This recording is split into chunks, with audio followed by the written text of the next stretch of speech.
Hi and welcome to my channel. I'm Tony, and if you've been following me you'll know that I'm building another 1:6 scale full metal tank from Armortek. This time it is the Hetzer or the Jagdpanzer 38, and when I left off last time we'd installed the final part of the static build, which is some of the detailing which are going to hold some of the tools on the side of the hull and the side skirtings. And as you remember, if you've watched that video, I painted the inside of the side skirting to just make life a little bit easier when I come to do the final painting scheme. Since then I've received the final box from Armortek for this tank, and it's the final part of the motion option pack, which will allow me to power up and control the slew mechanism on the gun and the elevation part of it as well, and hopefully the recoil, if I can get that synchronized with the radio set. I'm not so worried about that. It's really because that's quite straightforward. It's just I want to make sure that, and also I can actually get to that from this side with the roof off. The other two servos are really tricky to get to, so if they're not working and they need a bit of adjustment, I may have to take the Glacis plate off. I really hope I don't have to do that, but what I'll do in a moment is I'll reset the camera, we'll unpack the box and we'll start testing these servos, and then once that's done I can get on finally to fix this Glacis plate into its final place. So I'll get the cameras set up differently and we'll get cracking. Right, so let's get into this box. Let's see what we've got. So we've got a couple of the manuals. This is for the smoke unit. Pop that down there. And this is for the audio unit. So that's that and that. And in here, beautifully packed and bagged as normal. So this is okay. So that's all to do with the smoke unit, which I'm not going to bother with today. But and there's some cables there that obviously sync with the the audio pack as well. So that's that, and that will be. This is obviously the sound or the audio unit. The thing is, there's not a lot of space inside this Hetzer hull, so I'm going to have to really carefully plan how I do that. But again, it's not an exercise for today. So this is the audio unit with all the various cables and everything else that come with that. And the bit I'm really looking forward to, well, looking for I should say, is okay, that's this. So this is the so this is the recoil module. So this is what I'm going to need to plug everything into to activate these servos in the Hetzer. So that's that, and then we have the speakers. So we get two speakers. Again, looking at the size of these speakers, I have no idea at this stage how I'm going to fit all this into the actual hull of the tank. So there's two of those. They're there, and that is it. So move that out of the way. So now it's a matter of, we'll get these, this is the particular pack I'm after. We'll get this out of the bag, and I'll get the servos plugged in and hopefully test the slew and the elevation of the gun. Okay, so I mean, this looks like a real mess in here, but as before on the M26, I'll sort all this out nearer the time once I've got everything working as I want it to work. So I'll get everything ready, I think. So we need to plug in now the slew and the elevator into the receiver. Now the elevator, according to the instructions, let me just double check on here. It's really it's really helpful what Armortek give you. So channel 1 is left stick up and down, so the elevation. So that is going to come directly from this servo here. I don't know if you can see that. And I'm going to plug that into channel 1, making sure you've got the positive and negative set up correctly. So in this case, the brown goes on the bottom, the red goes in the middle. I'm just going to carefully pop that into the receiver, make sure that's a nice snug fit. Then we have the slew mechanism, this one here, and that goes into channel 4. And again, it's a little bit tricky, but that's in channel 4. So there we go, all 4 channels. Channel 2 and 3 are for the drives, left and right. Channel 1 is for the elevator, channel 4 is for the slew mechanism, and then we've got our recoil unit, which is this unit here, which is part of the kit that arrived today. That's going to need to be plugged into some, but by the way, everything is switched off here. That needs to be plugged into the power unit. So on there it actually tells you where you've got your recoil motor. So this is clearly labelled by Armortek to connect power to power module, and this is from the recoil motor, recoil motion unit. It goes into the recoil. That slides in there like that. Now we're not going to be firing this. All I'm looking for is a reassuring adjustment on the servo when power gets to it, and that tells me that the servo is working correctly. And if I need to adjust it later on, it's not a problem because I can actually get to it. And I'll, hopefully you can see that. Let me just turn the tank around a little bit more for you. So this is the recoil servo here. So you can see with the roof off, I can actually get to it and make any adjustments if I need to just take this arm off and whatever. So all I'm looking for there is a sort of a reassuring sort of just adjustment on the servo when power gets to it. So that is that. Now what we're going to do is we're going to power up the radio set. Power this up. This is not synchronized yet. It's not fully set up, so it's all quite, temporary, but I think we're good.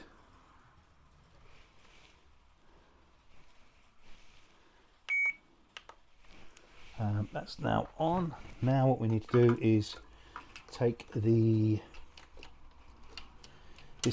this cable from the recoil module, and that plugs into the that goes into the audio module, so we don't need that just yet. But what we do need to do is take the recoil cable from the servo and plug this into the output here, and I'll just double check that is RC output 1 to recoil servo. So that is going to go in RC output. Let me see if I can show you that on this one here. So it's the one immediately on the left of this, and that just slide again with the live red in the middle and the brown on the bottom. I'm just going to pop that there like so. So it's absolutely really sort of temporary and looks terrible, but I will sort all this out. And as I said, all I want to try and do is get everything working, make sure the servos are working, and then we can close up this Glacis plate, and then we can always concentrate on fine-tuning the space and planning the internal electronics a little bit better, well, a lot better than this. So now so I've got the radio set on. I'm going to turn the breaker on. I'm going to turn some power on. There we go. I don't know if you saw that. That's actually what I was looking for. So the servo on the recoil has adjusted itself. So I now know that that is operating as it should. So now let's just see from the back perspective. Let me see if I can zoom the camera in so you can see that. And turn the camera around a bit. Now we're looking to see if we get any movement on the gun elevator. There we go. So that's the slew mechanism. Obviously this is rattling around a bit in here, but that's not that's just something that's just loose at the, this is what goes onto the back of the gun. So now we know, we can see I've got movement left and right on that. Now let's see if we've got elevation, and we do. We've got elevation up and down, and if we try and work those together, inadvertently set the tracks off. So I've got left and right. Oh, I'm doing this awkward, sorry. How about I move the radio set somewhere I don't have to lean in front of the camera. So we've got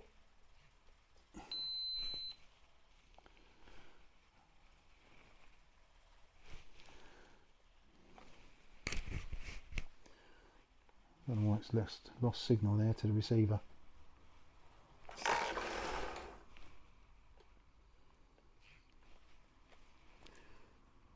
we go.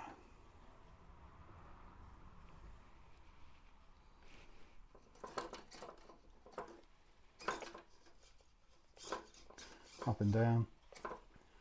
That's it. Right. So there's a bit of a problem with this receiver receiving from the radio. Not sure, I'll sort that out in a minute, but main thing is we've got this going up and down, left and right. What I'll do is I'll just spin the camera around so we can see that, how that looks from the front. Alright, let's see how this looks on from the front. We've got left and right, up and down.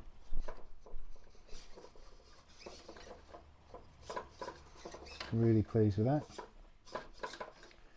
So now I can, with a certain degree of confidence, say that that is test done. Really happy with that. And obviously once the barrel's in it, it'll be much more impressive. So I'm pretty happy with all the servos. All the servos are working. It's now time to tidy this wiring up a little bit, and then we'll go on and start looking at doing the fillet pieces on the front of the tank.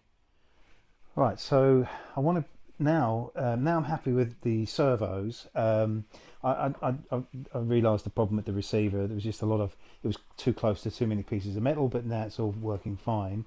Happy with the servos. I can go on now and start dealing with this front plate. I'm not happy with this, how this looks, but I'm happy the way the rest of the alignment works on the hull and the way the roof works and fits.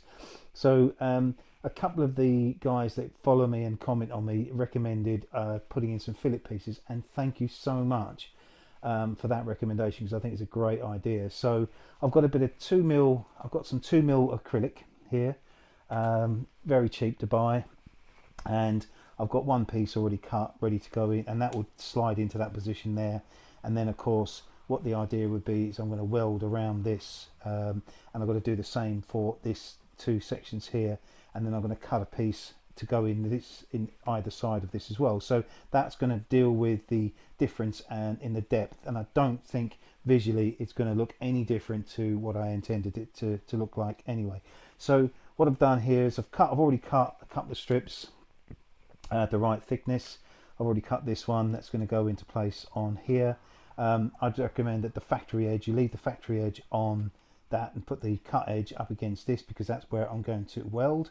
So I'm not sure if you can see that, but I will zoom in a minute and show you that. And then I just took the glossy finish off the face of that with just a bit of sandpaper, because when you paint it you want something for the paint to key onto for the primer. So that's that. So we'll go ahead now. I'm quite happy that that's it's good enough to stick on. I'm just going to glue that into position. Alright, so that's all zoomed in. So this is what I'm trying to get rid of, this sort of the difference in the depth here. So I've got my piece here ready to go, so I'm literally just going to glue that straight onto the metal. There's not a lot of paint on here, so I'm quite happy that that's going to bond as intended. And then the glossy side down, factory edge on this side, cut edge on this side. What I might do is just take that, sharpen this off where I cut it, and then just simply pop that into place like so. And that deals with that. So yeah, great shout by the guys following me. I think that's brilliant, and I'm really pleased now, because I was a bit worried that as I weld this, this would be probably too much for the welding to cover. Now it's just a much better detail here, so the welding will look a lot better on this when it's been done. So now we're just going to do the two that are on the sides, both sides of these, and we'll stick them on. So I've already got this marked, and this piece is going to go on the lower part of the section, which I'll show you in a minute. That's already marked. I'm not going to use a straight edge because it's only a small cut. I'm just going to use a very sharp Stanley knife. Just going to score that. Just be very careful with this.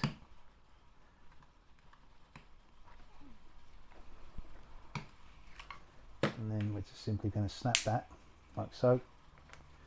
And that should fit where intended, and it does.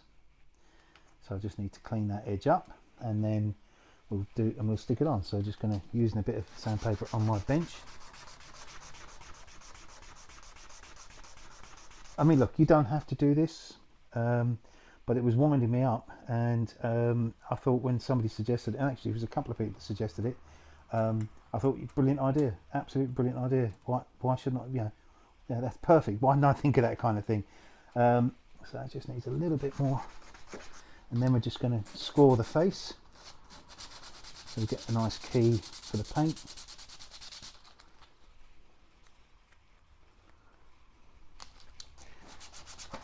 By the way, I was looking at my Tiger the other day. I've noticed that the turret rotation gear mechanism has come out of sync and not meshing as it should do. So I am actually going to do some work on the Tiger in a bit of a, almost like a maintenance thing.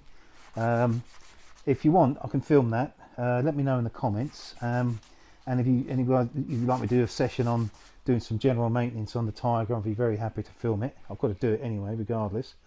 So let me know. I'm just double checking to see if this fits, and it fits beautifully.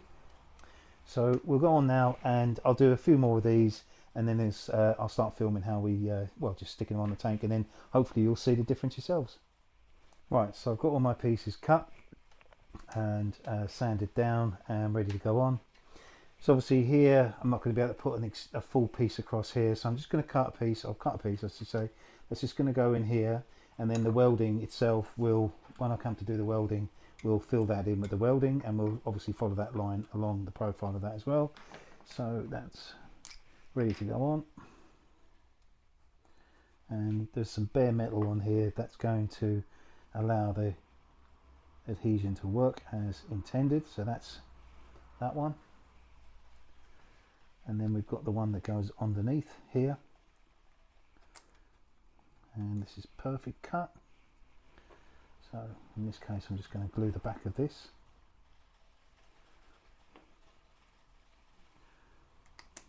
Pop that on there like so. And then we've got this one here, same thing.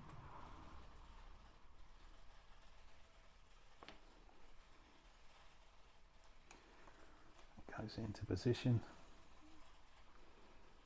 like so, and then last but not least, the end one here.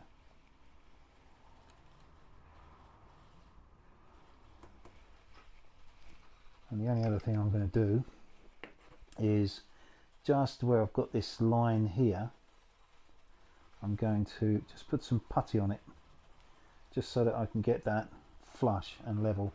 But before I do that, I'm going to just sand down just a little bit. If you've tuned in for tank building, I am still building, but this is all now preparation for painting and getting it looking as intended. So I just don't want to see, I don't even see that, I don't want to see that line, if you like, with the when it's painted. So I need to just put a bit of putty on that, which I'll do in a second. Just take the sharp edges off of all of these, just to help the paint.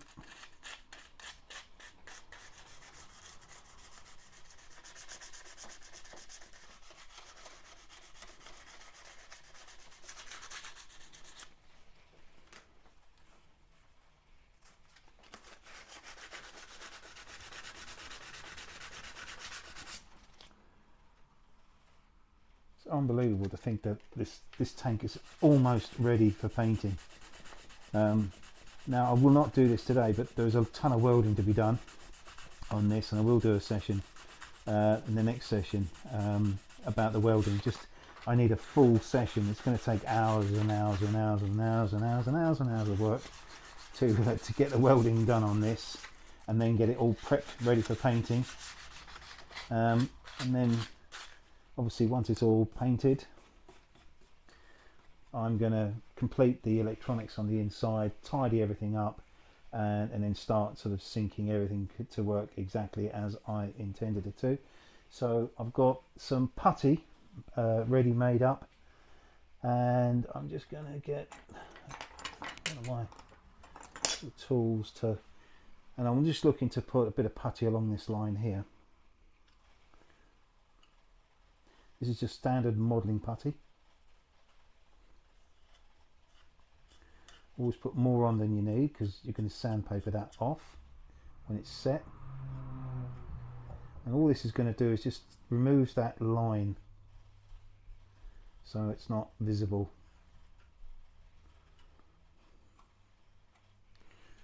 And the same on the bottom. And when this all sets, and we can sand it down, and then you'll never know. So yeah, a massive thanks to the guys that suggested this. I hadn't thought of it myself, but so I'm not going to take the credit for this, but I think it will really sort this problem out.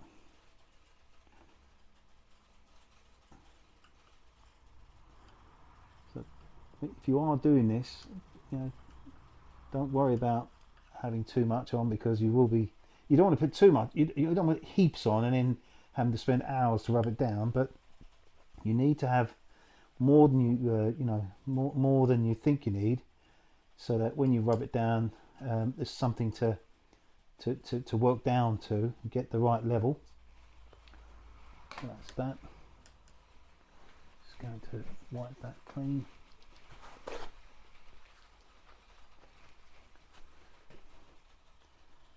I mean, I'm not a car body specialist, but I guess this is the kind of thing you guys do.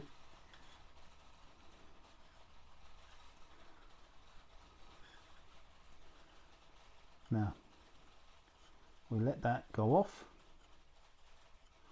and rub the whole thing down, and we'll go on to do the welding. So that's it. I'll just tidy up here, and I'll come back to camera in a minute.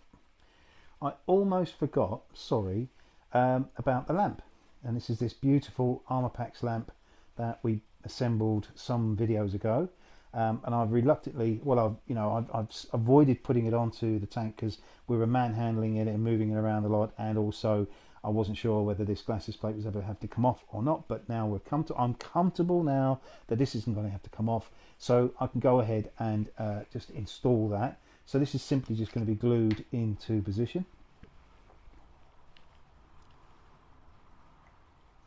And what I'll probably do is, once the glue goes off, I'll probably install a washer underneath this on here.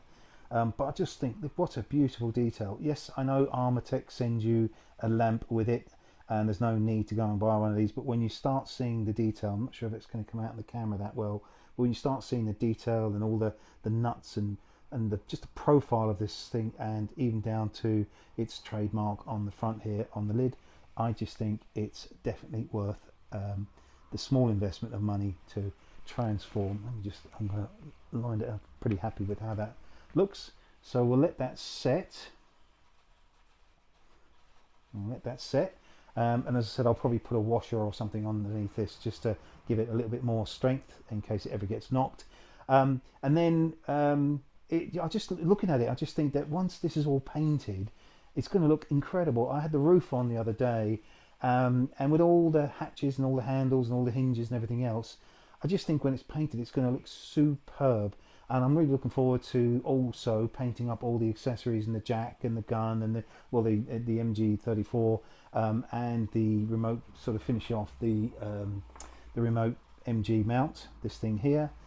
With all the shovel and all the other crowbars and all the other paraphernalia.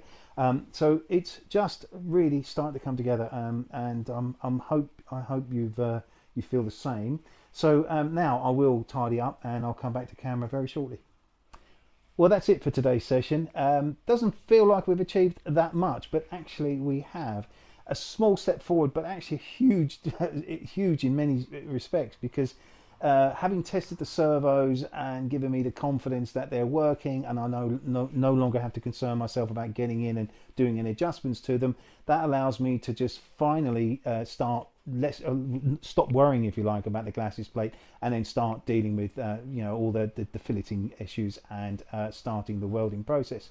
So we've done that today. Cleaned up the front with the filleting and stuck the light on. And I've also put the nut underneath. I put a nut actually rather than a washer, so that's going to be nice and secure. got knocked. In the next session it will be, as I said, about welding, prepping a tank. But if you feel like you want me to film some maintenance on the Tiger, please let me know in the comments, because I have to do it regardless. I will film it, and if it's something you'd like me to upload, please let me know. And I just wanted to say a massive thanks for joining me for this video. Thanks for all your support for all of my builds. Thanks for all of the amazing comments, all your thumbs up, and especially subscribing. If you're new to my channel, please subscribe, because I have a bit more work to do on this Hetzer, a few more sessions, shall we say, on this Hetzer, and of other things in the pipeline. And I'll sign off by saying thank you. I'm Tony. I love building these tanks, and I look forward to seeing you in the next session.